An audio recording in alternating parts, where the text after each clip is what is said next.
Alors là, on va parler des requins et de la difficulté d'identifier des dents incomplètes.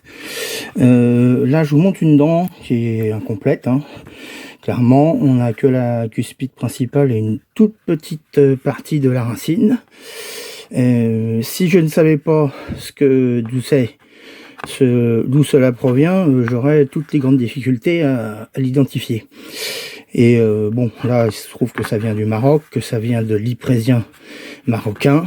Donc, à partir du moment où on connaît ça, on a déjà une bonne identification qui se présente à nous sous la forme d'une Otolus obliquus, qui est le grand lamniforme du paléogène, on va dire, marocain. Et je vais vous montrer à quoi ça ressemble avec la racine. Sans la racine, c'est quasi impossible à dire. Vous voyez, la racine elle est quasiment absente, hein, presque totalement. Je vais vous montrer une dent inférieure là, qui correspond à la dent qui est cassée. Donc quand on a la racine, le système racinaire, on voit que les deux branches là sont bien écartées. Il y a la présence d'une denticule latérale de chaque côté.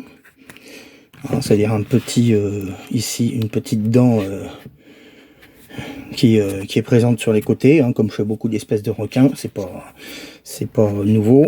Et on va voir avec une dent supérieure ce que ça donne.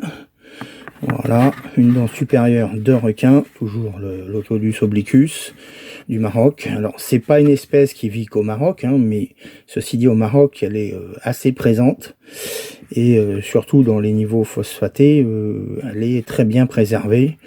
Là, en l'occurrence, il s'agit de dents de taille modeste, on va dire. Il y a bien plus grand, il y a eu bien plus grand par le passé. Il y a des dents qui allaient jusqu'à presque 10 cm. Donc là, ce sont des dents moyennes, on va dire moyennes à petites, qui ont bien les caractéristiques de l'espèce, à savoir pour les dents supérieures, une racine bien écartée, un denticule latéral de chaque côté.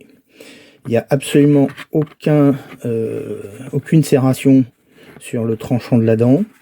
La dent, elle est très bombée. Il y a un petit bourrelet interne qui est bien marqué avec de temps à autre la présence d'un sillon. Mais là, c'est pas un sillon, c'est une cassure sur la racine. Et voilà, bon, elle est assez reconnaissable. C'est une espèce qu'on retrouve un peu partout dans le monde au Paléocène. Qui est assez présente, qui est rarement présente dans le bassin parisien, mais ceci dit, il y a des gisements où on peut la trouver.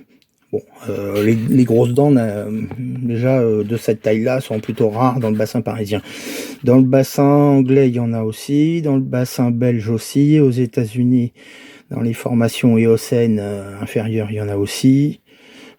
D'une manière générale, c'est une espèce qui est assez répandue et qui est assez ubiquiste, c'est-à-dire qu'on la trouve partout.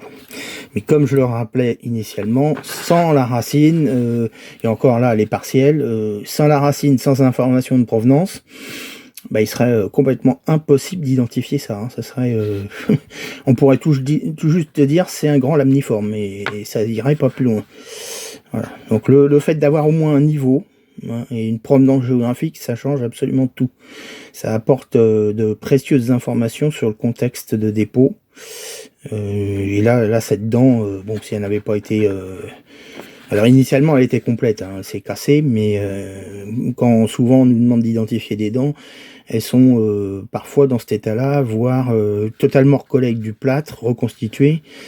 Et malheureusement, souvent, c'est pas assez diagnostique pour montrer les caractères. Bon, là, on rentre dans un autre débat, on va pas rentrer là ici.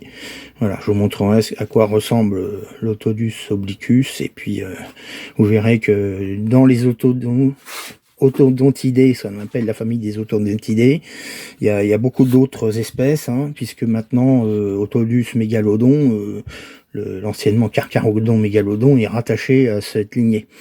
Donc c'est beaucoup plus facile, il y a beaucoup plus d'ordres qui ont été intégrés d'espèces. On verra ça plus tard dans une autre vidéo. Voilà, c'était juste pour expliquer vraiment l'importance de la présence des racines.